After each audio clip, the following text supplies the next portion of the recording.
Bienvenue au Langue à Langue, le podcast, un podcast où on parle de la scène, où on rencontre des artistes de tout genre, où on jase de stratégie, d'essais, d'erreurs, mais surtout d'erreurs. Je suis Michael Laragibel, un de vos animateurs, accompagné de Thomas Langlois. Hey, salut tout le monde, toujours aussi content d'être là. Fait qu'aujourd'hui, on est avec Gabriel Artaud, qui est improvisateur et fondateur de la CRIS et de Vox Populi. Salut Gabriel. Salut Tom, salut Michael, merci de me recevoir. Puis, hey, Langue à Langue, c'est commencé? Yeah!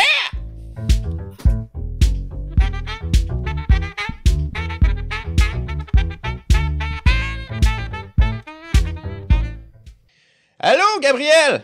Allô tout le monde! De l'autre bord du jingle. L'autre bord du jingle. Hey, je t'ai invité parce que tu as beaucoup de background en improvisation. Juste le nombre d'années que tu en fais déjà à la base, on parle de Ça va faire 14 ans maintenant, je pense. 14 ans. Ça, j'avais 14, puis maintenant j'ai 28. Oh! Wow, ça fait la moitié de ma vie. Je viens de réaliser. Moitié de ma vie. Là, le boom! Moitié de ta vie. Tu as un temps tout seul pour ça? Ou non, ça va. Je vis bien avec ça. Le but, c'est que la proportion continue à augmenter. Ben, ça va tout le temps être égal. Ben non, parce que là, mettons, j'arrive à 30 ans, j'ai commencé à 14, puis je suis à 30, ça fait 16. 16, c'est plus que la moitié de ma vie. Oh, il ne peut pas rallonger sa jeunesse. Exact. Il faudrait que je prenne des pauses tout le temps. Okay. En fait, à partir de maintenant, il faudrait que je fasse un an d'impro, un an de pause pour regarder à 50-50. Ça arrive. C'est vrai. Bon, ben, j'ai poché mes maths au cégep, gang. Fait qu'on vient de l'apprendre. Calcul différentiel, je l'ai recommencé. Fait que, parfait. Mais fait que c'est ça, puis là t'as aussi touché un peu à tout de l'impro, t'as joué, t'as coaché, t'as arbitré, t'as organisé. Oui, ben je pense que j'ai tout fait. T'as tout fait. Ben, au sens rôle, pas au sens ouais, moi j'ai fait le tour de l'impro puis c'est réglé là. Ouais, je pense que tous les rôles ou les trucs que tu peux faire dans un spectacle, je pense que je les ai faits là. Puis là, maintenant, c'est ça, on rajoute la nouvelle corde où tu es devenu chercheur en improvisation avec la CRIS. Ouais, exact. Ouais, la coalition de recherche sur l'improvisation et les spectacles spontanés.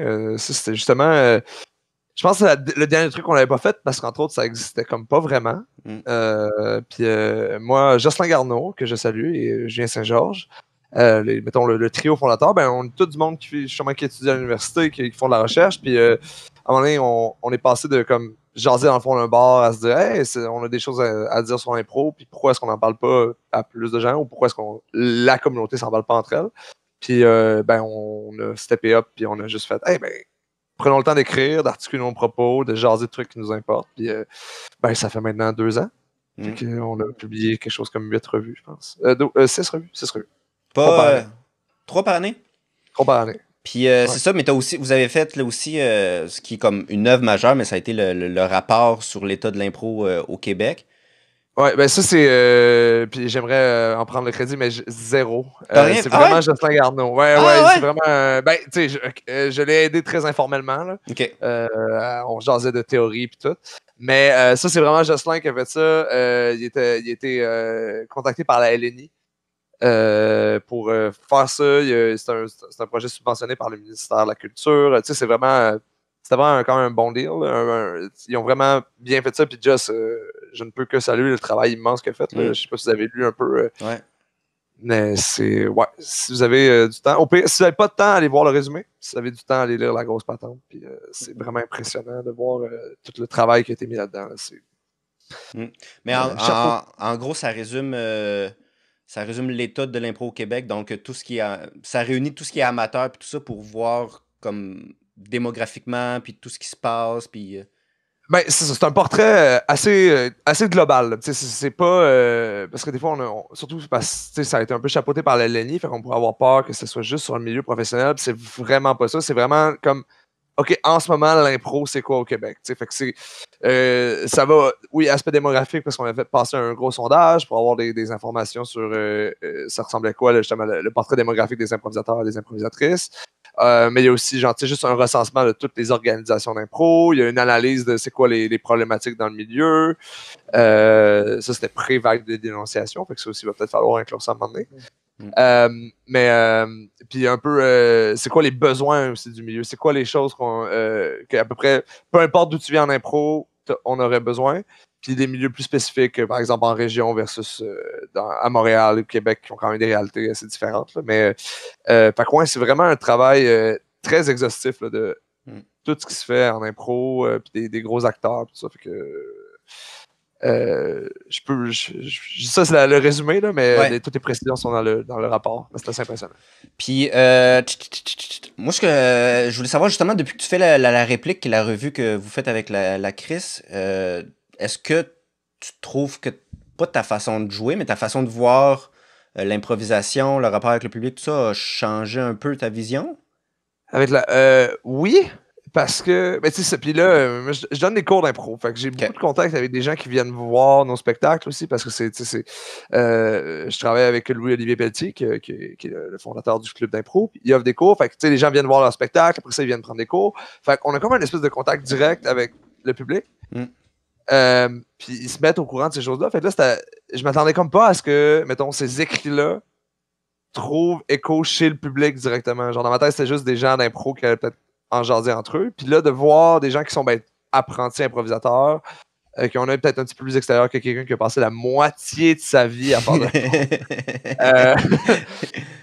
ben juste ça, de voir que les gens, ça les intéresse. Moi, c'est ça. En fait, tu sais, des fois, il y a t'as peur que ta réflexion est trop loin puis que ça ait rapport avec personne. Genre que, tu sais, t'écris ça puis tout le monde s'en crisse, là. Chris, ouais, c'est pas voulu le. Excusez. Ouais. Puis là, de savoir que les gens extérieurs au milieu peuvent juste être aussi passionnés que nous, même s'ils en font pas. Moi, ça m'a vraiment touché. Je pense que ça me touché, puis ça m'a peut-être j'essaie de jamais l'être, mais ça m'a décomplexé quand même, parce que même si j'essaie, j'échoue. Par rapport à peut-être à laisser d'aller toucher cette profondeur-là ou cette réflexion-là, puis de le partager avec le public aussi, de ne pas avoir comme peur d'être trop intense. Parce que je pense que des fois, là, je sais pas si c'est un trop gros mot pour l'impro, mais en art, on a peur de comme déconnecter avec les gens qui nous écoutent, qui nous donnent l'opportunité de nous écouter, en fait. Ça, je pense que si le plus gros truc pour moi, faire la crise a changé par rapport au public, ça a vraiment été ça. De voir que le public était à l'écoute même de cet aspect-là. Bien, est-ce qu'il était à l'écoute? Est-ce que tu as remarqué que, tu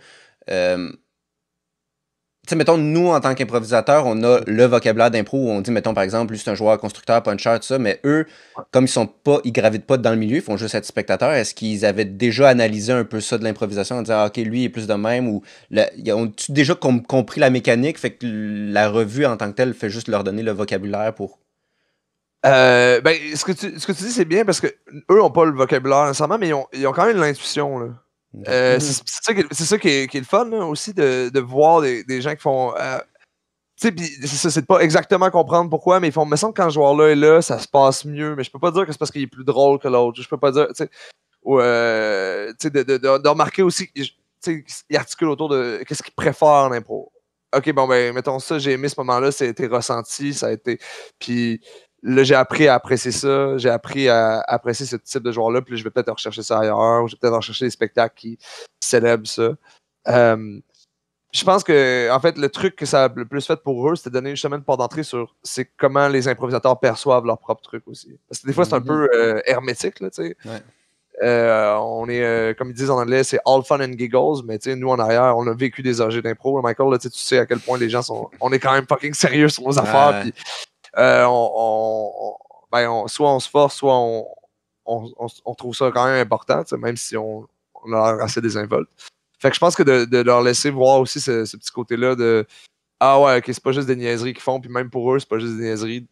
Là, je pense que ça change de quoi, je pense, dans leur regard. Je pense que c'est ça le truc aussi, que pour eux, qui change de plus. Parce qu'on n'a pas nécessairement toute l'articulation de. C'est plus sur réplique, c'est plus sur c'est quoi le milieu, comment ça fonctionne, que comment fonctionne l'impro. Fait que on est moins dans la pratique de l'impro, plus dans l'analyse de ce qu'est l'impro. Fait que c'est pas non plus. Ils viennent pas là. Ils lisent pas réplique pour apprendre à faire de l'impro. Ils lisent réplique pour apprendre c'est qui fait de l'impro. C'est comment ça se passe. Un peu tous les phénomènes autour de l'impro, justement, que ça implique l'impro, c'est ça. Exact, parce que, tu sais, mettons, moi, mon gros sujet quand j'ai écrit sur Réplique, c'est souvent l'enseignement de l'impro. Parce que moi, c'est mon dada, tu sais. Fait que le rapport de force du coach ou de l'enseignant par rapport à ses élèves, puis le danger, mettons, d'une vision monolithique ou ces affaires-là. Fait que, tu sais, fait qu'on aborde cet aspect-là, tu sais, les dynamiques relationnelles, les structures en impro qui ont une influence sur comment est-ce qu'on joue, parce que, on veut pas, on est pas complètement libre dans quel endroit on joue, avec qui on joue, ces affaires-là. Fait qu'on... c'est surtout ça que ça aborde. C'est-tu justement ces contraintes-là qui t'ont amené à créer Vox Populi? Ouais, Vox, ça c'est mon bébé d'impro, mettons. Je pense qu'il y a un certain point où dans ma vie où je pense qu'à un moment donné, j'ai fait hey, le match d'impro, tu sais, j'aime pas ça. OK. Tu sais, j'aime tellement faire de l'impro, puis l'endroit où j'en fais, c'est le match. Mais je me suis comme rendu compte à un certain point que c'est la pire manière d'en faire. Genre, tu sais, je trouve que pour que, mettons, le meilleur impro possible ressorte de ça, tu sais. À cause de la structure, à cause de la manière dont on est validé ou invalidé, puis qu'on se distance de ce qu'on fait, puis on se rapproche de dans quoi on le fait au lieu. Y a-tu des. Je sais pas, tu sais, j'en ai fait un peu, mais comme vraiment pas beaucoup là, de l'impro. Est-ce que c'est parce que, tu sais, c'est sûr que, vu que là, tu sais, il y a quand même beaucoup de contraintes, en même temps, c'est des contraintes créatives, mais des fois, mettons, tu sais, pour le punch, des fois, tu vas sacrifier des choses. Tu te dis, tu sais, ça aurait été tellement le fun de développer ça, mais en même temps, il y a une certaine attente du public aussi. Je sais pas, est-ce que c'est à cause de sacrifices, entre autres, qu'il fallait que tu fasses, peut-être? Ben, je pense que les deux gros aspects, c'est il y a quand même une pensée de ce qu'est l'impro dans le cadre du match, qui fait que c'est plus tough d'aller ailleurs. Fait que, en général, tu parles du rire. Je pense que quand on parle d'un match d'impro, les gens s'en vont rire, puis les gens qui s'en vont le faire vont faire les blagues. Puis ce qui est vraiment pas... Puis là, je suis pas là pour chier là-dessus. J'adore les blagues. Mais au sens où ça crée quand même une espèce de normalité qui est... tout est perçu par ce spectre-là, la normalité de comme, OK, comment est-ce qu'on va chercher le punch quand tu fais, ah ben moi, j'étais peut-être pas là-dedans. Ça, c'est une chose. Puis il y a aussi l'aspect, la compétition. Puis je pense que la compétition, ben, je veux pas dire que c'est le mal, mais mais je pense que c'est moindrement que tu as une insécurité, puis on l'est tous, parce qu'on est des humains. La compétition, ça devient un danger parce que c'est ta nanane, c'est ta carotte au bout du bâton, même si c'est pas vrai.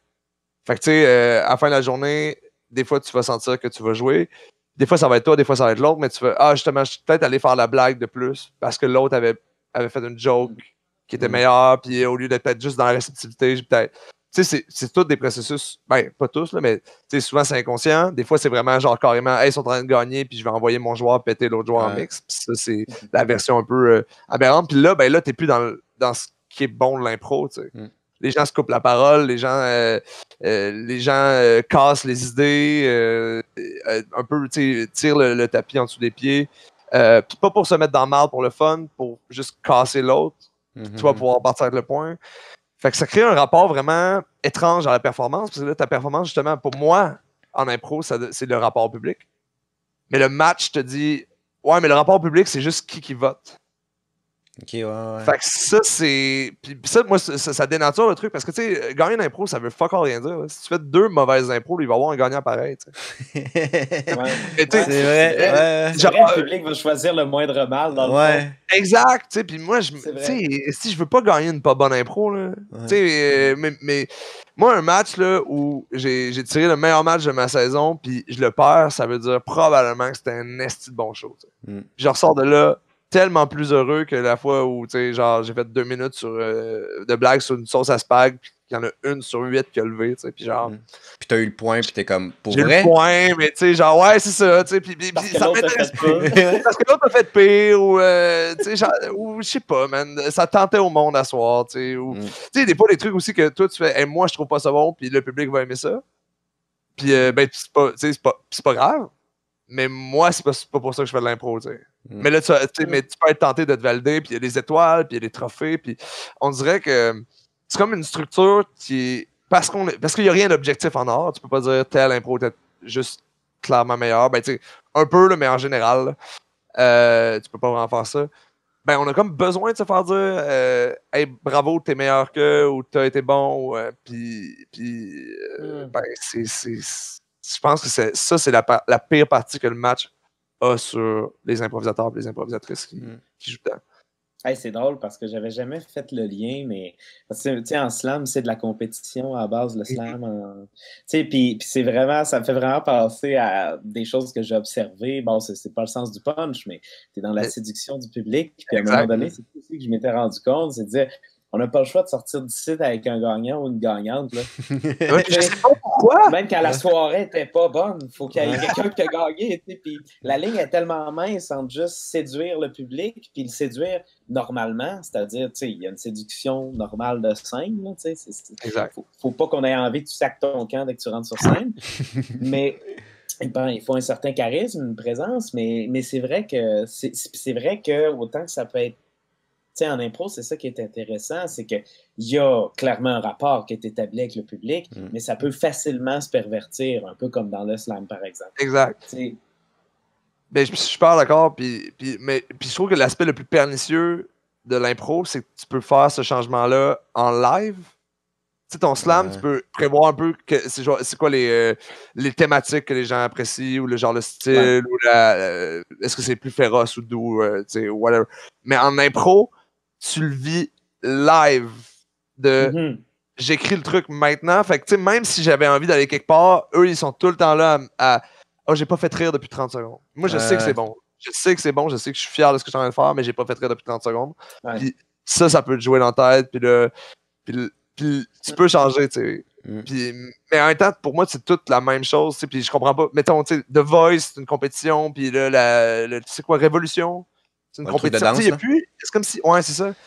C'est comme s'il y avait plus juste comme de l'art pour de l'art maintenant. Mais pas, évidemment qu'il y en a encore, là, mais il y a une tendance qui se crée de juste appliquer l'espèce de narratif de la compétition à tout. Puis ça je trouve que ça pervertit un peu l'artiste. Puis dans quoi Vox Populi élimine ces aspects-là? Ah oui, c'est vrai, c'est ça la base. Bien ramené, Michael. J'ai commencé à écouter d'autres entrevues, là, puis je trouve des trucs. Je m'instruis avec d'autres podcasts. Vox Populi, c'est un peu mieux pour moi, c'est pas par jugement, mais par genre, tu sais, c'est plus mon besoin à moi. Tu sais, genre, c'est correct pour eux. Fait que moi, c'est quoi mon besoin? Moi, là, je me suis rendu compte que la chose que j'apprécie le plus en impro, c'est le lien avec le public, justement, parce que c'est tellement intime d'être dans l'écriture, dans la création live avec eux, ce qui n'existe pas vraiment. T'sais, personne va écouter un film en même temps que tu vois quelqu'un l'écrire à côté. Il n'y a pas vraiment cet aspect-là ailleurs qu'en impro. Fait que ça, moi, je trouve ça très, très, très précieux. Fait que moi, c'était le focus, c'était ça. L'autre truc, c'est que j'étais tanné un peu de nous, comme improvisateurs, on s'entend tout le temps parler, on est le point central, fait que je voulais focuser sur eux. Fait que Vox Populi, c'est un spectacle qui se base entièrement sur le public. Fait que la première partie, il y a deux parties distinctes au show. La première partie, dans le fond, quand le show commence, nous, on est dans le public, puis on jase avec eux. Fait que, tu sais, genre, on sort 10 minutes avant le début, puis on va juste jaser. Tu sais, chacun d'entre nous va juste jaser avec du monde. On prend le pouls de la salle, puis un à un, on va se rasseoir sur scène, sauf une personne qui reste dans le public. Puis, on continue la discussion avec la personne, mais là, tout le monde nous écoute. Puis, toute cette discussion-là qu'on va avoir devant le public, ça va être la base pour 1 heure d'impro qui a aucune contrainte, tu sais. Fait que nous, il n'y a pas de maître de jeu, là. Il y a pas de... Fait que c'est juste, pendant 1 heure, on se lance, on fait autant d'impro qu'on veut. Ça peut être... moi, je rentre, puis je fais un monologue de 5 minutes si ça me tente, puis peut-être quelqu'un en arrière va venir me couper. Puis on va passer à une autre impro. Fait qu'il n'y a pas de... Tu sais, il n'y a jamais de moment... Un, où il y a des caucus, ou deux, où il y a de pauses. Fait que c'est juste dans l'impro la plus pure possible, entièrement inspiré du public. Puis, des fois, on s'amuse aussi de juste comme, pendant ce temps-là, on va rejaser au public. C'est vraiment très libre. Puis, si on essaie de faire un peu honneur à ce que la personne nous a gentiment permis d'aller voir en dedans. Fait que ça fait des vraiment belles rencontres. Ça, c'est le fun. Moi, c'était un peu le... Quand tu dis jaser avec le public, c'est de demander, mettons, hey, t'as-tu une bonne nouvelle dernièrement, puis juste écouter l'histoire, puis faire comme, hey, s'inspirer de ça, mettons? Ouais, des fois c'est ça, mais des fois c'est vraiment juste fluide. Tu sais, mettons, l'autre jour, je me suis comme. L'autre jour, il y a genre 10 ans, parce que c'est la pandémie, là, mais genre. L'autre jour. Dans la première moitié de ma vie. Exact. Mettons, je pense que c'était l'avant-dernier show qu'on a fait. C'était moi qui ou le dernier, en tout cas, ça n'a aucun impact. Je m'assois avec la personne, puis je savais pas que c'était la mère de notre pianiste. Puis là, on jase, puis je fais, putain, à un moment donné, je fais, on dirait que vous me jasez, on se connaît-tu? Elle fait, ben, tu sais, je suis la mère à Michel, tu sais, je vous vois tout le temps. Je fais, oh my god, puis on s'est mis à parler vraiment plus, tu sais, c'est pas des histoires, tu sais, c'est juste une conversation normale, là, de comme genre, comme quand quelqu'un jase à l'abribus, là, tu sais, on se connaît pas, mais. Puis tu sais, puis finalement, c'est drôle, on a du fun, puis les gens sont. C'est ça, l'affaire, les gens s'ouvrent. Tu sais, elle nous a parlé de sa vie sexuelle avec son mari, puis c'était malade, man. C'était honnête, tu sais, c'était vraiment honnête. Puis on a ri, puis c'est devenu un running gag un peu dans le show, puis on faisait des clins d'œil à notre pianiste parce que sa mère nous a parlé de sexe, tu sais. Mais elle nous a aussi parlé de musique parce qu'elle est une passionnée de musique, c'est pas le. Puis là, tu sais. Fait que ça touche sur des sujets drôles, des sujets sensibles. Fait que c'est vraiment. Nous, ça nous permet de vraiment puiser dans plein d'endroits où on va aller jouer, plein de tons, de zones un peu. Fait que, puis de tons aussi, de tons puis de jeux que vous auriez pas instinctivement été, là. Exact. Puis moi, c'est un peu ça, tu sais. Je suis tanné de mes idées. Ouais. Tu sais, non, mais tu l'as joué 50 fois, là, Ouais. l'impro du serveur bizarre, là. Ah, mais c'est toujours bon! Puis c'est correct, on a tous des schémas, tu sais, puis c'est pas pour chier sur ça, mais moi, j'étais comme, là, j'ai besoin de sortir de ça le plus possible, je veux ouvrir mes horizons, puis ben, je trouve que la meilleure manière de le faire, c'est d'aller parler à justement du monde qui n'ont pas ces préconceptions-là, qui n'ont pas une manière d'avoir l'impro, qui n'ont pas des idées de sketch, qui n'ont pas des... Tu sais, qui se sont pas dit cette semaine, hey, ça serait bon si on faisait ça vendredi, tu sais. Fait que là, pour moi, ça change de rapport au public parce que là, maintenant, le public est rendu quasiment un expert d'improvisation que je suis pas parce qu'il m'amène justement à des endroits où je serais pas allé. Fait que je leur dois quelque chose. C'était ça, pour moi, la dynamique de on switch. C'est plus, vous me dites si vous avez préféré ce que j'ai fait à l'autre truc. Là, je m'en crisse un peu, ça. Vous me dites quoi faire, vous me dites qui vous êtes. Puis en échange, moi, je vous fais de quoi avec. T'sais, vous êtes ouvert, ben en échange, moi, je vais aller m'ouvrir sur scène avec vous. Fait que ça, c'est la première partie. Puis la deuxième partie, c'est une impro d'1 heure. Où là, on laisse un peu les rênes au public de ça va être quoi le sujet qu'on va aborder ou comment. Souvent, on arrive avec une contrainte. Puis eux vont nous dire quoi faire avec. T'sais, mettons, le premier show, on a juste dit OK, on va starter avec 2 scènes. Vous choisissez les 2 comédiens de chacune des scènes. Puis vous leur dites, mettons, c'est quoi un de leurs désirs le plus profond.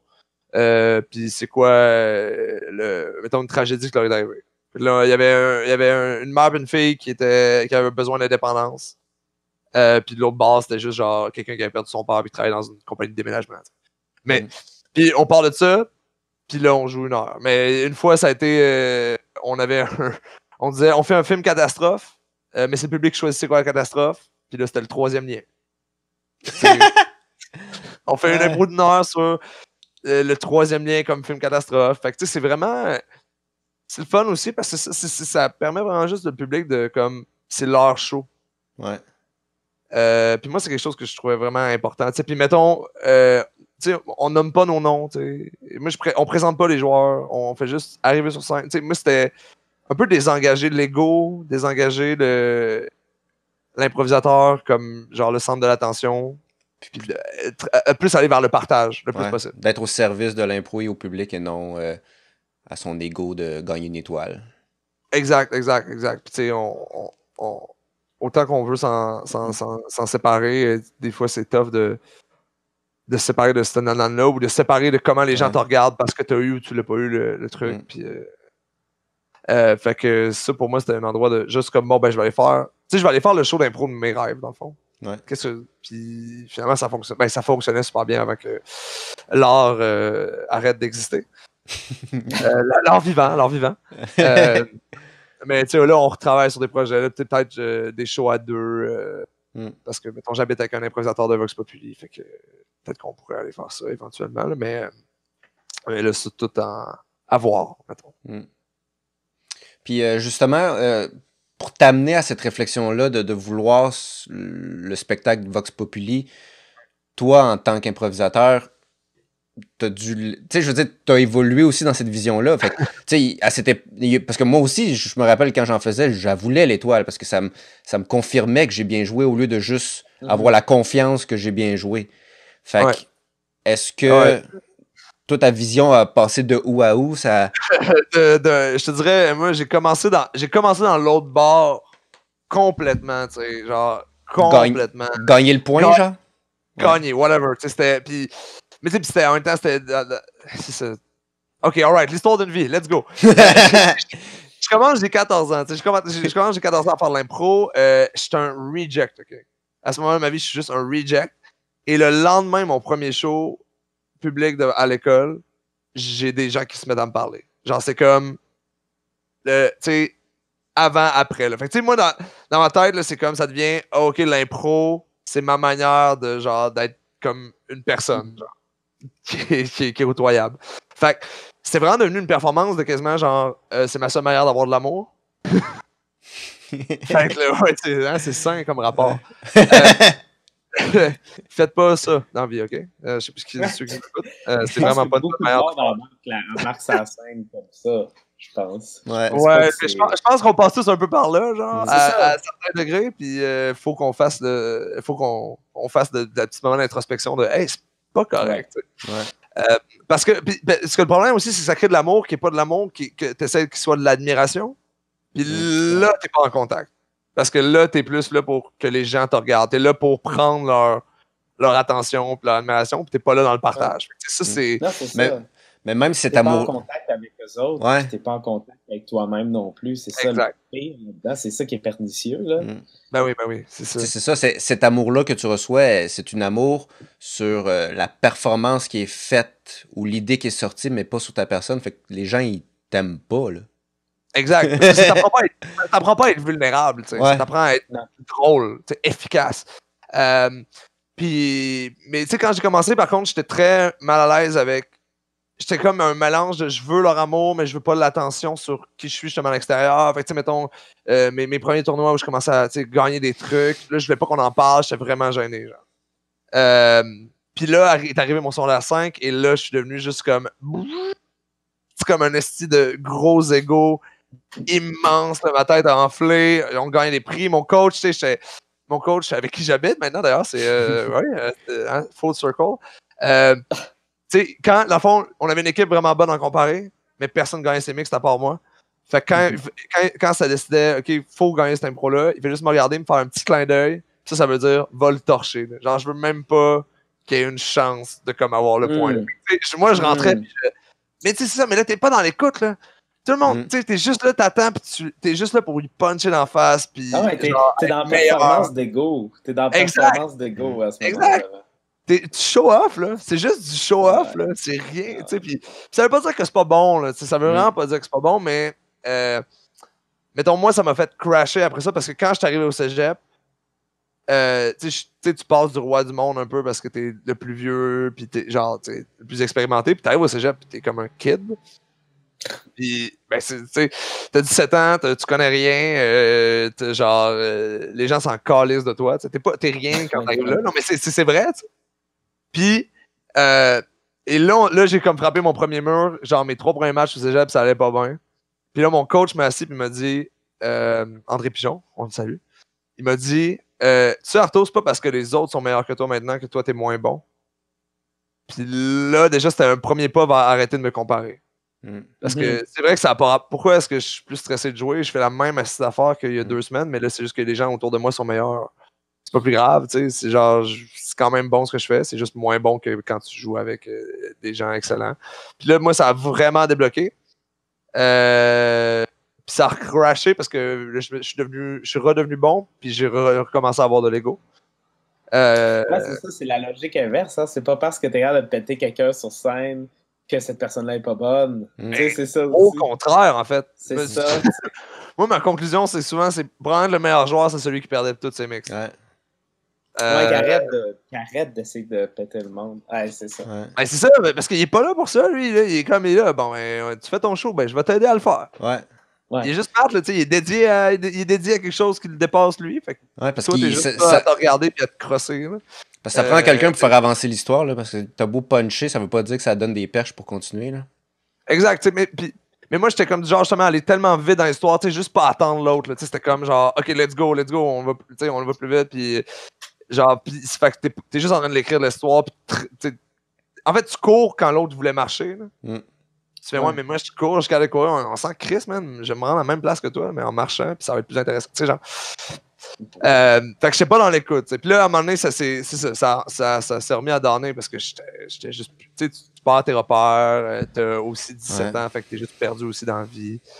Et là, j'avais 2 coachs dans puis mon autre coach. J'ai vraiment 2 très bonnes jases d'impro qui ont été assez importantes. Mon autre coach m'a assis, Mathieu Fournier, on te salue. Ça, je pense que c'est la phrase qui a vraiment changé la donne pour moi. Il y a eu un avant et après. C'était. Il m'a dit, veux-tu devenir un bon joueur d'impro? J'ai dit, ben oui, c'est juste ça que je veux, tu sais. Puis il m'a dit, ben je vais t'apprendre à perdre tes mixtes. Fait que là, ça a comme vraiment switché, puis là, je suis devenu vraiment tu sais, genre, tu sais, ça a été tough, là. Tu sais, c'est comme une addiction, là, tu sais, tu retombes, tu remontes, tu retombes, tu remontes. Jusqu'à un certain point où là, tu finis par te désengager de ce besoin-là de validation le plus possible. On en a tous encore besoin. Mais avec lui, il m'a vraiment aidé juste à plus me recentrer sur, plus jouer en étant au-dessus de ma tête, juste à réfléchir des stratégies pour gagner le point ou genre la manière d'être plus efficace. C'était juste comme, ben, on va t'apprendre à jouer. T'sais. Fait que là, ça a vraiment été une grosse différence. Puis là, mettons, je te dirais, la dernière grosse étape qui a changé la chose, c'était à la Limule. Fait qu'on se connaissait, je pense, Michael. Peut-être. Ma première année à la Limule, j'ai voulu arrêter l'impro. C'est la seule année de ma vie où j'ai voulu arrêter l'impro avec les verts parce que je savais plus comment jouer avec le monde, genre. Je jouais justement dans une équipe qui, elle, était peut-être un petit peu plus... Tu sais, j'avais un coach très compétitif, puis moi, j'étais en train d'essayer de me désengager de la compétition. On avait une équipe que ça se passait moins bien. Puis moi, j'étais plus seulement le joueur plus constructeur. Fait que là, il fallait que j'aille comme... Mon coach m'envoyait tout le temps sauver les impros, mais les gens haïssaient le fait que je jouais souvent. Fait que là, j'étais tout pas bien. On gagnait, mais j'aimais pas nécessairement l'impro qu'on faisait parce que c'était juste des gags. Je jouais beaucoup, mais j'aimais pas ça parce que j'avais l'impression que c'était plus par devoir ou parce que mon coach m'envoyait. Puis là, fait que ça créait toute une espèce de complexité. Puis on dirait que l'année après, j'ai fait hey, fuck it. T'sais, fuck les autres. Fuck le public dans le beau sens du terme, au sens où là, je vais juste faire ça en quoi je crois. Je vais juste être vrai sur scène. Puis je vais espérer que ça connecte avec eux au lieu d'essayer de connecter avec eux. Puis là, ça a été vraiment le dernier gros changement de paradigme parce que là, t'es vraiment juste dans OK, je vais essayer le plus possible de toucher à ma vulnérabilité parce que c'est la meilleure manière de les rejoindre eux. C'est pas en essayant de trouver qu'est-ce qu'ils veulent parce que tu peux pas trouver qu'est-ce que 100 personnes veulent. Là. Ils veulent pas toute la même affaire. Ils veulent pas. Puis aussi le fait que tu vas peut-être pouvoir leur montrer quelque chose qu'ils savent pas qu'ils veulent. Ouais.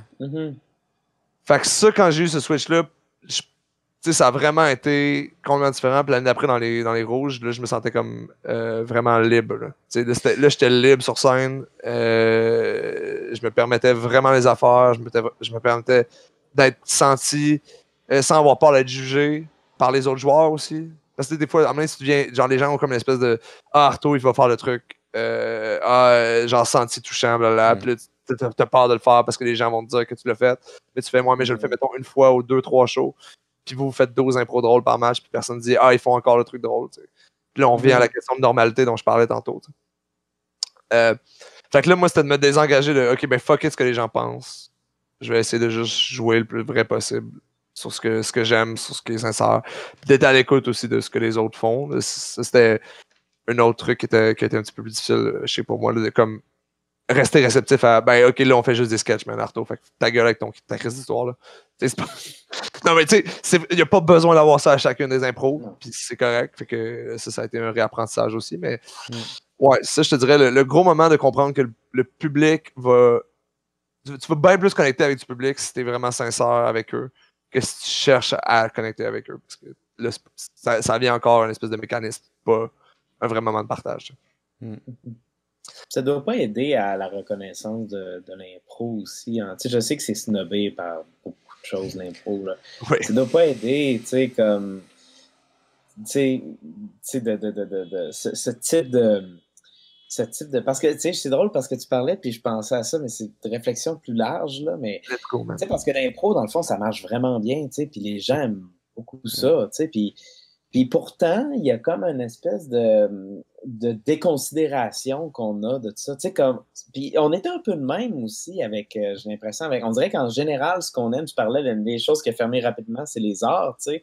Pourtant, on a besoin de ça, on aime vraiment ça, aller voir des matchs d'impro, puis on n'hésite pas à pas prendre ça au sérieux. Tu sais. Ouais. Je me demande si pour toi, ça peut, cette norme-là, cette espèce de convention-là, qui est un peu toxique à un certain point, je me demandais si pour toi, ça pouvait contribuer à ça. Je sais pas si je suis clair.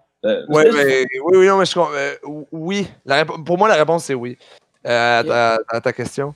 Parce que mais il y a un certain point où ça devient. Tu sais, moi, il y a des jours où je sortais de mes shows, j'avais été fier de moi.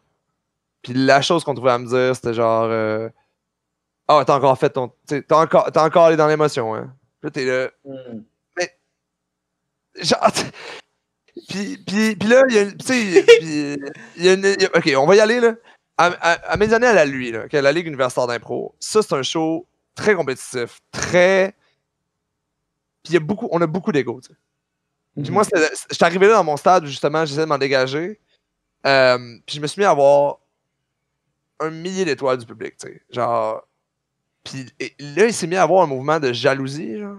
Mais pas tout le monde. Mais tu sais, genre, au point où, tu sais, comme mettons, on construisait des histoires sur le fait que je demandais à des gens de voter pour moi. Puis là, t'entends ça. Puis là, t'entends des. Tu sais, puis là, là, t'es dans une espèce d'univers où. Mais personne va te le dire directement. Mais tu le vis. Fait que là. Puis, mettons, quand j'avais pas l'étoile, les gens venaient me le dire. Ou quand je pensais proche de pas l'avoir. Fait que là, t'étais comme. Que si je l'ai, ça va pas bien. Puis si je l'ai pas, ça va pas bien. Fait que là. Fait que là, tu sais, mais tu peux pas t'en sortir. Fait que moi, je proposais qu'on enlève les étoiles, mais personne ne veut enlever les étoiles. Les gens veulent l'avoir. Ouais. Mais ils l'ont pas tout le temps. Fait que là, ils sont pas bien. Puis là, t'es dans une espèce de puis c'est vraiment pas par méchanceté. C'est zéro par méchanceté. Puis personne n'est méchant là-dedans. Puis personne n'est comme a de mauvaises intentions. C'est juste on est fait de même, Chris, on est humain, tu sais. Fait que là, tu crées une structure qui joue sur nos défauts, qui joue sur genre l'orgueil, l'ego. L'orgueil, tu sais, on a tous besoin de valider tout le temps, là, tu sais. On se demande tout le temps, on en vaut-tu la peine? Puis, ben, lors de la scène, on rassemble des gens qui se le demandent peut-être un petit peu plus que la moyenne. Et puis là, pour moi, ça devenait, ben, je sais plus comment prendre la critique parce que je sais plus si elle est sincère dans, je sais pas si artistiquement ta proposition est valable. Aussi parce que ça pogne, parce que ça enlève l'opportunité à d'autres de gagner ou d'avoir les étoiles ou de. C'est ça qui motive la critique. Ouais, inconsciemment, comme une manière de te... Oui, c'est ça, tu sais. Parce que des fois aussi, tu recevais genre, hey, t'as trop joué à soir, puis je fais, tu sais, on prend les stats à lui, puis je fais, j'ai joué 5 impros. C'est genre, mais j'ai eu l'étoile, fait que là, c'est ça qui. Puis, fait que moi, je sais que ça me rendait très, très malheureux, tu sais, très, très malheureux. Tu sais, je pourrais revenir le soir là, chez nous puis genre, tu sais, un peu pleurer là, de comme, je suis pas bien dans l'endroit où je veux faire la chose où je devrais être le plus libre au monde, de l'impro, tu sais. Fait que ça, je pense que Vox Populi est vraiment, je pense, arrivé à ce moment-là de, je suis même plus capable de trouver mon bien-être dans ces contextes-là, tu sais. Puis c'est vrai, c'est ça, puis c'est vraiment pas par jugement pour personne dans le milieu. C'était vraiment plus genre, ben, écoute, moi, c'est peut-être pas ma manière de voir, puis je suis peut-être pas capable de partager ça avec d'autres improvisateurs dans ce contexte-là. Puis je vais aller jouer avec eux ailleurs. Où justement, ben, il n'y a même pas cette question-là, fait qu'on peut pas avoir ce désaccord-là ou cette polarisation-là de c'est quoi nos besoins, qu'est-ce qu'on fait là, puis qu'est-ce qu'on veut faire avec l'impro. Ça enlève aussi tout le. J'ai l'impression de me lancer. Je m'excuse des gars, je parle beaucoup. C'est non, mais c'est correct, tu parles beaucoup, c'est ton podcast. C'est ça le but, là. Regarde, c'est un peu le but. Regarde ton rectangle, là, il est plus gros que les nôtres. Ça enlève aussi tout l'aspect procès d'intention. Puis ça, c'est un truc que je trouve important. Parce que tu sais pas pourquoi les gens agissent. Fait qu'à un moment donné, tu rentres sur une mix, mettons. Là, je parlais, tu sais, il y a des gens qui rentrent sur une mix, puis ils sont là, ok, t'es là pour me péter. Ils rentrent, puis là, ils cassent tout. Mais des fois, ils rentrent sur une mix, puis il est juste calissement bon, puis drôle. Puis ça n'a rien à voir à gagner le point. Mais quand t'es dans un match, si tu rentres, puis tu fais quelque chose de calissement drôle, ben après, quelqu'un va venir te dire, hey, t'as voulu, hein, cette impro-là? Tu fais, ben non, je voulais juste faire de quoi de bon, tu sais. Je trouvais que ça fitait. Fait que là, tu te sens même pas pris pour être regardé pour ta propre personne. Tu te fais juger sur quelque chose que tu voulais même pas. Mais c'est normal parce que tu es dans un contexte où ça aurait pu être une des raisons pour lesquelles tu as fait ce que tu as fait. Mais personne peut te dire, quand je joue à Vox Populi, personne peut me dire ah, t'es rentré sur cette impro-là pour gagner le point. T'sais. Fait que je suis même libre du jugement des autres. Ce qui est vraiment, vraiment libérateur. Parce que même si je m'empêcherai jamais de faire parce que c'est ça, aussi à la fin de la journée, je fais hey, je m'empêcherai pas de rentrer sur l'impro en pensant que j'ai une bonne idée parce que les gens vont me juger, on va avoir l'impression que je voulais la gagner, tu sais. Parce que je peux pas sacrifier le show ou tu sais, aussi mon bien-être de faire l'impro pour les gens qui vont mal me juger. Mais ça reste tough à le faire. Fait que d'être dans un endroit où je vis pas les conséquences non plus, où je vis pas le fait de me faire dire ça, ben c'est quand même libérateur. Parce que j'ai pas le stress de après le show, est-ce que des gens vont penser ça? Est-ce que. Mais tous ces. T'arrêtes pas de dire les gens, mais on parle que c'est juste d'autres joueurs qui vont penser ça. Parce que le public en tant que tel, que t'ailles dans l'émotion, puis ils ont voté pour toi parce qu'ils ont aimé ça, ils ont trouvé ça bon, c'était différent. Ils ont fait rire. Tu sais, je te dirais que en fait, mes plus grands moments de connexion avec le public dans les matchs, ça a été sur des trucs émotifs, bien plus que sur des mais c'est parce que, tu sais, parce que tout le monde vit des émotions aussi, tu sais. Autant que tout le monde rit, tout le monde vit des émotions. Fait que si tu vas dans la tristesse, tout le monde a déjà été triste, peut relater. Puis l'impro, c'est juste du théâtre spontané. Fait que ça devrait pouvoir toucher toutes les émotions et pas juste le rire et l'euphorie. Ça, mais l'affaire, puis là, on rentre dans le gros problème de l'impro puis de notre discipline c'est tough d'être vulnérable parce que vu qu'on a appris à être très performant dans l'humour, ben l'humour, c'est pas nécessairement être vulnérable. Tu peux t'en sortir en étant zéro vulnérable pendant toute une carrière d'impro, puis les gens vont t'aimer, puis c'est correct. Quand t'es dans l'émotion, quand t'es dans le texte, ben là, c'est toi qui est intéressant, ou c'est toi qui est pas assez bon pour la véhiculer, ou c'est toi qui est pas assez sincère, ou les réalisations que tu as eues dans ta vie, finalement, ben, les gens s'en crissent. Fait que ça, être rejeté là-dedans, c'est un petit peu plus rough. Ouais. C'est un petit peu plus rough que ben ils ont pas aimé ma blague de Bobette, tu sais. Mais non, parce que t'es rejeté pour ce que t'as proposé, venant vraiment pour toi-même, dans le fond. Mais en même temps... Exact. T'es rejeté pour quitter, pas pour ta performance. Mais en même temps, ça te permet d'avoir... si t'es ouvert à l'introspection, je trouve que ça te permet à t'améliorer aussi plus, parce que là, tu peux vraiment remettre en question ce que t'as dit, ce que t'as fait, ce que l'émotion t'a voulu transmettre. Fait que c'est beaucoup plus dans le jeu aussi. Fait que tu peux tout... Exact.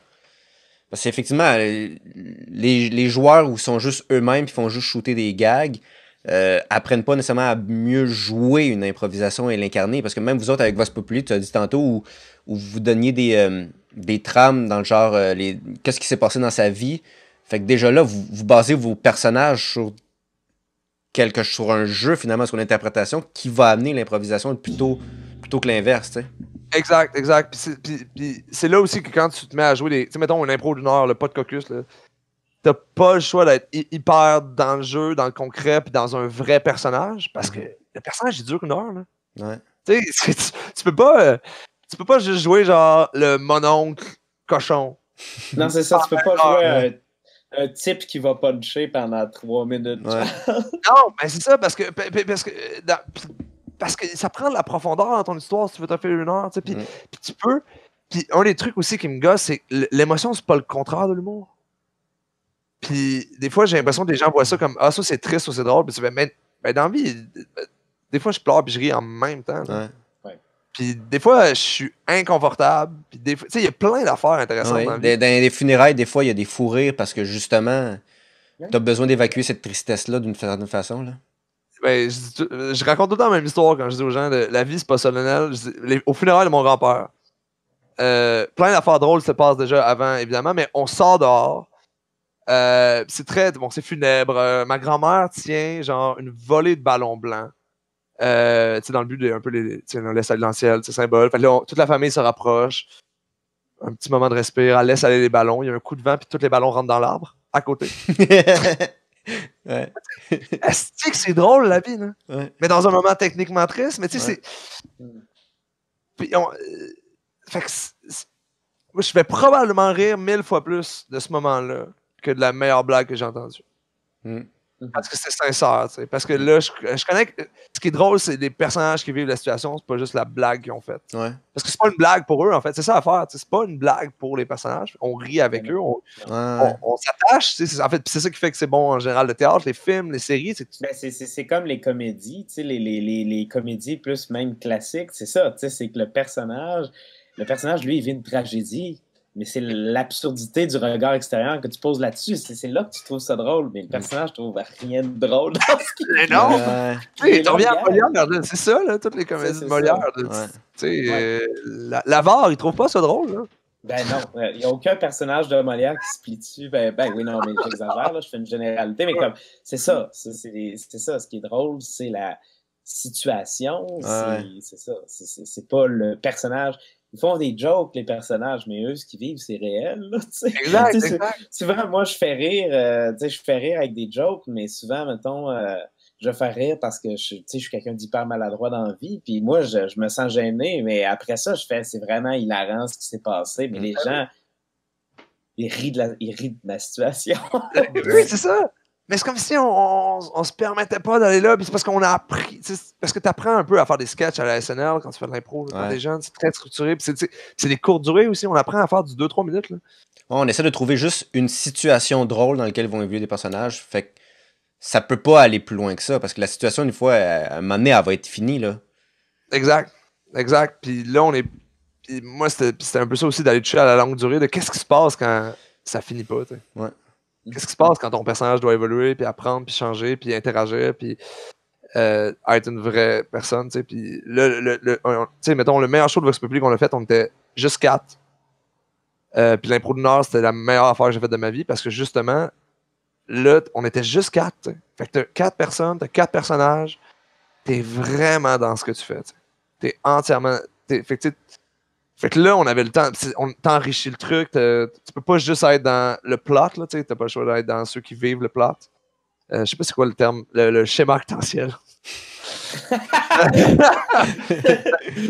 Est-ce que t'as pas le choix d'enrichir ça? Parce que c'est ça, tu dois te faire 1 heure avec 4 personnages, fait qu'il faut qu'ils soient intéressants, faut qu'ils vivent des trucs, faut qu'il y ait des struggles, Puis ça nous a pas empêché d'être drôle, là.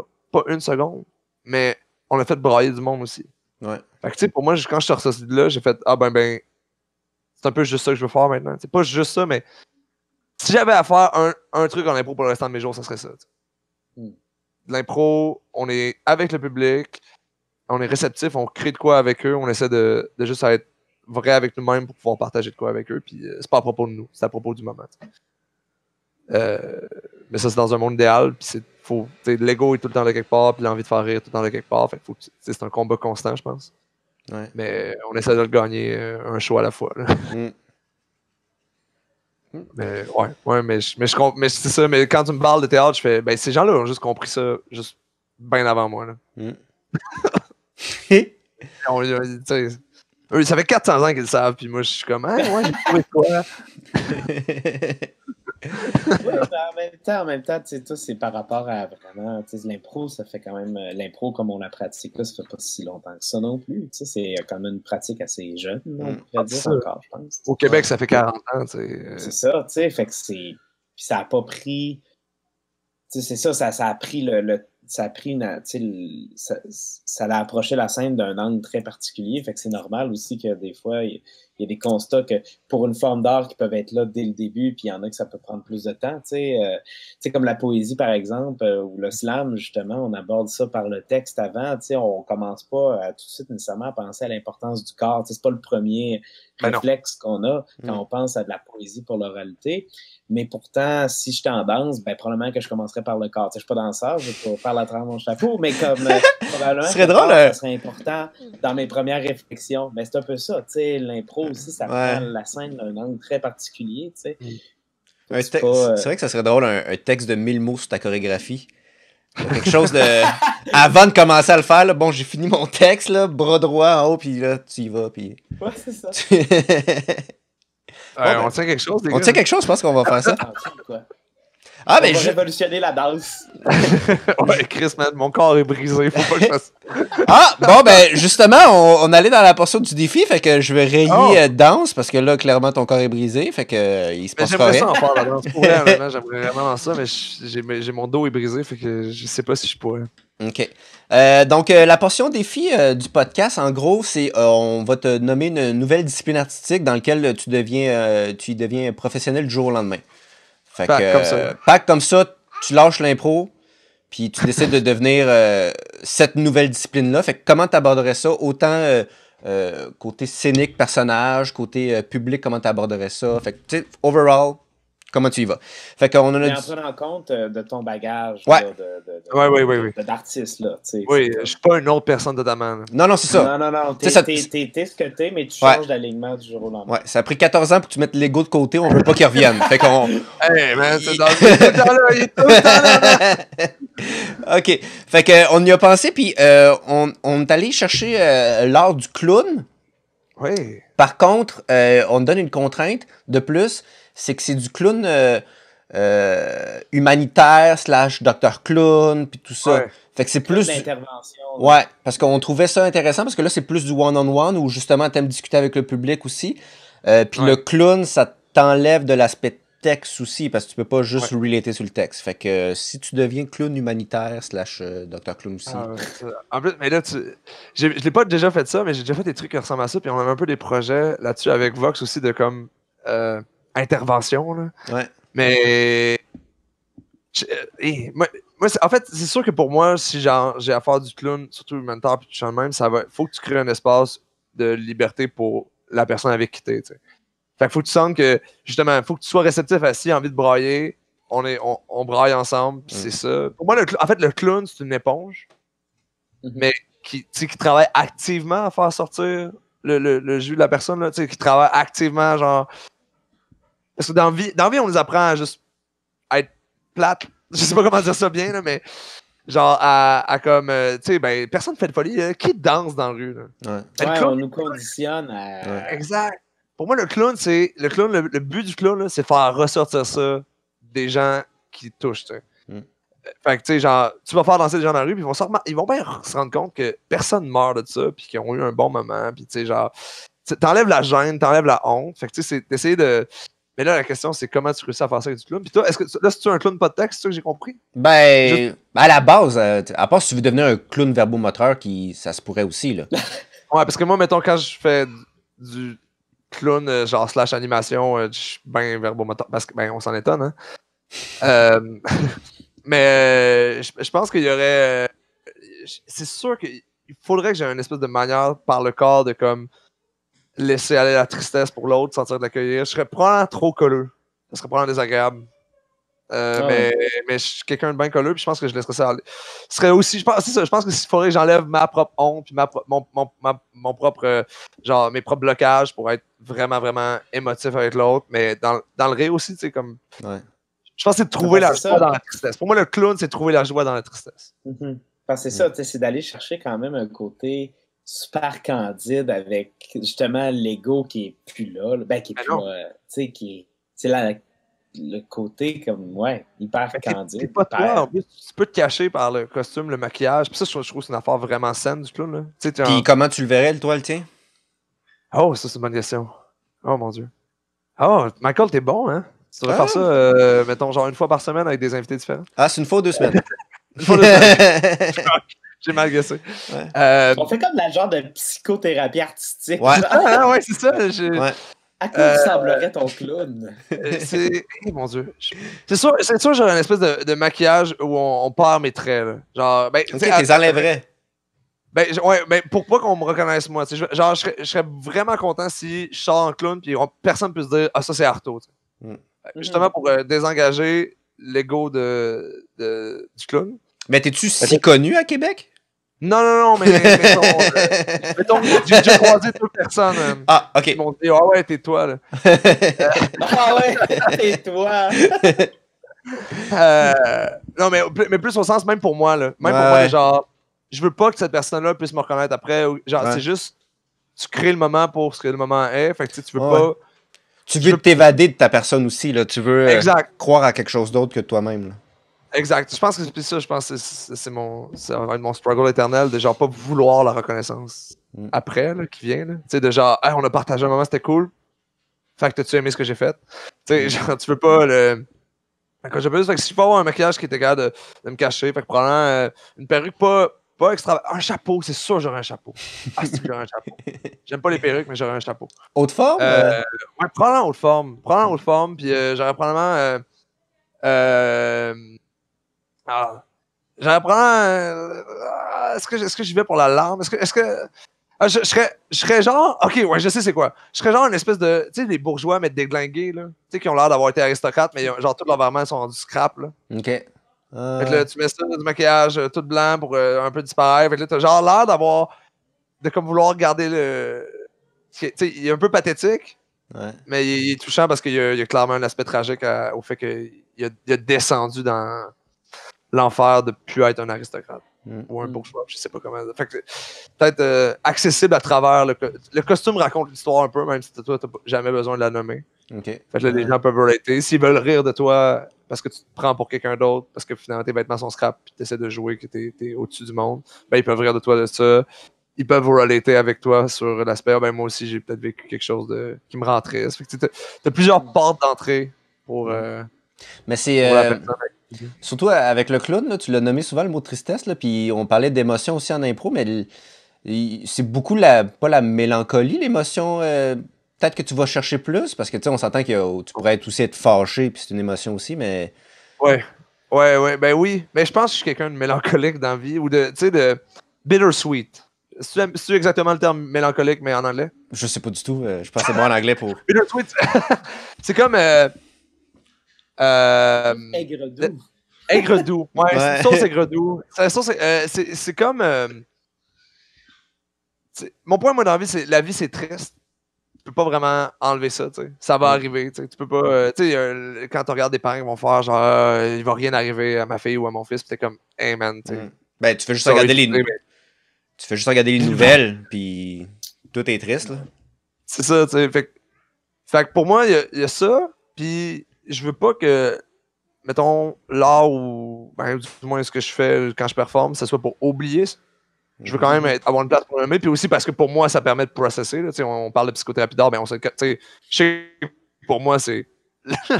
Je suis beaucoup moins vulnérable dans la vie que sur scène, fait que c'est comme ma manière de genre sortir mes trucs, c'est là. Mais c'est de trouver quand même un aspect beau, un aspect humain, puis de juste. Fait que je sais que pour moi, mettons, ma zone préférée dans l'art, c'est cet endroit-là, cet endroit où la beauté et la tristesse se rencontrent, de comme. On souffre tous, fait que on peut. L'art sert à se le partager, puis on n'est pas tout seul là-dedans. Puis il y a souvent quand c'est rare que c'est juste lettre.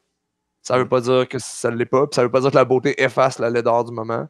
Mais faut pas oublier qu'elle côtoie. Genre. Fait que c'est un peu, je pense que c'est un peu un message récurrent dans ce que je fais. Ou en tout cas, j'essaie de faire ça, puis c'est ce que je me dis, puis je me rends compte après avoir fait un show que j'ai fait des blagues de pénis tout le long finalement. Mais quand je pense à moi puis que je veux me flatter en me disant ah oui j'ai réussi quelque chose, ben je me dis que j'ai peut-être touché si j'ai réussi à toucher à cette zone-là, c'est ça. T'sais, mettons, puis quand je reviens à mes meilleurs contacts avec le public, mettons, un de mes moments vraiment marquants dans ma vie d'improvisateur, c'est que j'avais fait une solo à la Lui sur un père qui devenait père sans être prêt, genre. Puis il y a une mère après ça qui m'a écrit par Facebook, elle m'a trouvé, puis elle m'a juste dit hey, t'as mis les mots dans la bouche de ce que je vis avec ma fille. Puis là j'ai fait oh ok, tu sais. Ok, tu sais, genre, on est peut-être pas aussi loin du théâtre que ce qu'on a voulu nous faire croire. Parce que si tu prends la peine d'aller là, peut-être que les 100 personnes sur les 200 qui étaient là s'en sont calissées. Mais si j'ai fait ça pour cette personne-là, ma job était faite. Tu sais, tout le monde aime les bonnes comédies de, je sais pas, le Will Ferrell, tu sais. Mais ça veut pas dire qu'il faut arrêter de faire le reste. Ouais. Mais c'est pas ce qui veut. C'est drôle, mais c'est pas le plus marquant non plus, là. C'est pas le plus marquant, puis même s'il y a plus de personnes comme ça, ben même si tu peux faire un film pour 20 personnes, c'est ça mon point. Tu peux faire un impro pour 8 personnes, puis si ça va être important pour eux, ben elle va avoir autant de valeur pour moi que les 92 autres personnes qui auront pas tant passé un bon temps. Je ça sera pas plus chercher. C'est une comparaison, parce que tu sais, des fois, parce que moi aussi, j'en ai eu des commentaires de gens qui ont vécu les gens, des fois, ils vivent quelque chose que tu t'attendrais pas qu'ils vivent avec le texte ou avec quelque chose. Puis, ça, c'est un peu comme, la comparaison est forcée, mais c'est un peu comme avec les hôpitaux. La majorité des gens sont pas dans les hôpitaux, mais c'est important qu'il y ait des hôpitaux. Ah, ben oui! Fait que, c'est important qu'il y ait justement des approches de l'impro, de la scène, qui sont peut-être moins populaires, mais qui sont aussi essentielles, parce que tu sais jamais quand est-ce que tu vas peut-être avoir besoin de cette approche-là, peut-être. C'est cette personne-là qui t'a approché, toi, par rapport à l'impro que tu as faite, c'est ça, comme tu dis, peut-être que ça n'a pas touché tout le monde comme elle, peut-être que ça n'a pas fait résonner des choses à tout le monde comme ça, mais elle, ce soir-là, elle avait vraiment besoin de ça, puis elle ne le savait pas. Tu parlais de ça un petit peu, d'amener ces besoins-là. Des fois, le spectateur ou la spectatrice, elle ne sait pas qu'est-ce qu'elle veut, qu'est-ce qu'il veut. Puis toi, tu as apporté ça. Fait qu'au final, c'est pas moins nécessaire parce que c'était pas un besoin général, mais c'était un besoin qui était très nécessaire pour une personne. Qui fait du bien aussi à plus long terme que juste le rire de la soirée. Exact. Ouais. Le rire, ça devient la distraction. Puis ça va s'inscrire dans la personne. Tu sais. Ouais, c'est ça. Puis moi, j'ai l'impression de... Quand j'étais kid, je pense que j'aurais aimé ça que ça. Puis il y avait quelques joueurs, je pense à genre Luc Mascotte, quand j'allais le voir jouer, il y avait cette poésie-là, puis cette humanité-là quand il jouait, puis j'étais subjugué par ce qu'il faisait. Mais c'était rare, tu sais. C'était rare. Puis là, on dirait que je suis comme, il doit y avoir quelque part un kid dans la salle qui vivait la même affaire que moi à ce moment-là, puis qui a eu besoin de se faire dire ces affaires-là, ou qui a eu besoin de voir ça. Fait que, c'est ça, je sais pas. Je sais pas. Puis je veux pas dire comme c'est complètement différent de ce que je fais de ce que tout le monde d'autre fait, là, c'est pas vrai. Là. Mais au sens où, genre, je pense que j'ai plus le besoin d'aller là. Même si je me laisse. Tout le monde, je pense que tout le monde ferait ça, puis serait aussi bon que moi, sinon 10 000 fois meilleur. Mais. Je peux te nommer des noms. Ouais, je peux faire un esti de bonne liste. Genre, commencer par Luc Mascotte que je viens de nommer. Là. Mais c'est ça, mais tu sais, c'est ça, puis là, c'est là où ça rentre dans... C'est plus une question de capacité, là, tu sais. C'est une question de qu'est-ce que tu veux faire en impro. Puis avec qui tu veux partager ça, tu sais. Ouais. T'es juste dans la phase de créer, ouais.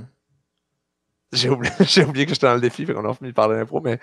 Non, c'est parfait. On avait fait le tour, c'est parfait. Ouais. Mais ouais, fait qu'on va finir d'une façon plus douce comme ça. Fait que... est-ce que tu as des choses à plugger, là? Tu disais Vox Populi, puis la CRIS qu'on peut suivre sûrement sur Facebook. Exactement. Fait que la CRIS, Coalition de recherche sur l'improvisation et les spectacles spontanés. Je pense que si vous voulez trouver ça sur Facebook, il faut comme taper Impro Recherche ou Recherche Impro. Puis ça va vous amener directement. Puis Vox Populi, qui est le spectacle. Évidemment, là, c'est en dormance, en attendant qu'on ne tue pas les gens si on fait de l'impro. Après, mais quand ça va recommencer, on a très très hâte peut-être faire des shows aussi à l'extérieur ou quelque chose de genre où c'est plus humain. Mais fait que si vous voulez aller voir ça, ça va me faire plaisir. Si ça vous tente pas, c'est pas grave. Écoutez dans la langue, faites des choses. Aimez des trucs, mais c'est pas obligé d'aimer les miens. Puis je pense que ça veut dire que la galang c'est terminé.